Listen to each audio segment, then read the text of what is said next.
The elites living in D.C., the clowns in the White House, they couldn't care less about the global chaos. They're far more focused on brainwashing our nation into voting for Kamala Harris, the first Indian, Jamaican, Canadian to run for president, right? Got that? But when CNN sends an awkward white dude into a barbershop wearing, well, this getup here to ask black men about Kamala, and when they don't give him the answers that CNN was hoping to hear, the host looks into the camera and says that they don't know what they are talking about. Just take a look at this. Is Kamala going to make you a little more likely or less likely to vote Democrat? Well, hold on, first, Ray, hold on, Ray. Is Kamala black, yes or no? I'm going to let her speak on that. But to me, no. Oh, is Kamala black, yes or no? I share that same view. Wow, is Kamala black, yes or no? I heard she was. I heard she's half black and half Asian. When I played that audio on my SiriusXM radio program on Thursday, many callers who self-identified as African-American were quick to tell me that those men were the exception, not the rule. Some described them as low-information voters, no different than you'd find among whites. Yes, you just heard those words. Now, there's actually some other funny parts of this CNN segment, offensive as well.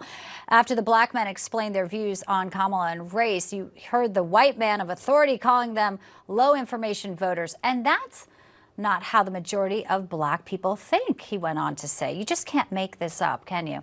Joining me now, host of the Vince Everett Ellison Show on X, YouTube, and Rumble, Vince Everett Ellison. Also here, the founder and president of IKnowGod.us, John Amanchukwu. All right, guys, I don't think that reporter actually dresses like that ever. I'm not sure why he was pacing around and they put him in sort of that outfit. But Vince, first your reaction to literally the anchor on CNN. It kind of sounds like what a white supremacist would sound like, no? Well, he's a white Democrat, and they've always told black people how to think. And if you don't think the way they want you to think, they think you're supposed to be put in jail or killed. You know, these people are a bunch of perverts, liars, psychopaths, and anti-Christian bigots. These black men aren't stupid.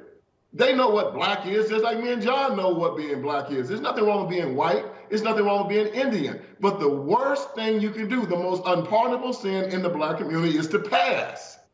And Kamala Harris is trying to say she's black to get the black vote. And black people aren't falling for it. They're just not falling for it. She's not one of us. If she was one of us, she wouldn't have brought Megan Thee Stallion on the stand, shaking her behind in people's faces. She wouldn't be voting to abort children up to the 9th month. She wouldn't be voting to bring illegals over the border, take your guns away, and trap children in failing schools. This is not what black people want. We know what we want. She's not one of us. They're trying to gaslight us, and we ain't buying it. So offensive. And the fact that CNN thinks that they can go out, get information from people, and instead of taking their opinion and just playing it, they want to, again, change it, twist it. Why do they feel so empowered to say they're low information voters? What an insult, John. They sent in the proverbial white dude for Harris to tell a bunch of black people that they don't know what it means to be black and what black people look like and things of that nature. How condescending can the Democrat Party be? They've been condescending for far too long. They think that we are low information voters because for some reason or another, we continually vote for their political party. But President Trump has done a phenomenal job in bringing black voters to the Republican Party. He's trending around 24% right now with blacks. And Kamala Harris is scared. She's shaking in her boots.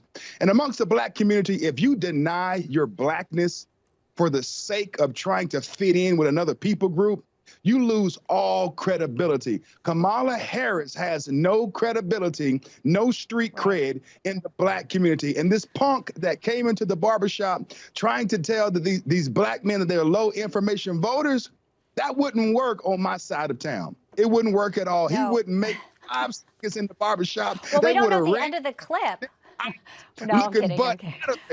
Well, so you know who's resurfaced, and now he's actually speaking, is her ex-boyfriend, Montel Williams. He's lecturing America about civil war now. Let's play this clip. Let's start focusing on how we protect this and stop firing up those idiots who really think that they can Because at the end of the day, what do you want? You want to eat out of the garbage can? Because that's what's going to happen. If we go to a civil war, remember, more deaths in the American Civil War than any other conflict since. 30 seconds to each of you. She loved being on his arm and getting on the red carpet early in her career. She's still getting a little bit of benefit from him. Vince, first to you, then John. Was Montel crying? That's the Democrat Party black man, a sniveling coward punk. That's Montel Williams, and that's the reason why he had her on his arm. She made a fool out of him, and he still don't know it. And there he Williams is sitting at the table there and just kind of drinking the Kool-Aid that they want people and these voters to try and buy, John. You know, the Democrat Party wants to put boys, you know, in feminine napkins. They want to put fingernail polish on men. They love to dress black men up in dresses with hairy legs and beards, sometimes thicker than mine. I'm sick of these perverts, these cowards and these lunatics. Listen, can we get back to sanity? Go to Kamala Harris's website and you won't find anything about policy. She has none, and nor does the Democrat Party. But on the other side, we're talking about reducing inflation. We're talking about saving babies in the womb. We're talking about putting Americans back to work and closing The our American borders. dream. That's right. That's what we're talking about. And we want to close our borders so that criminal, illegal aliens will no longer come into our nation and take jobs from who? Well, black people. There you go. I thought you would enjoy that CNN clip in Montel, and we all did enjoy your commentary. Vince and John, have a good night. Thanks, guys. Thank you. We'll be back. All right. We know you'll be back, and we'll be back after a very quick break. We'll tell you why the left is celebrating Kamala Harris as a black woman boss. Can't make this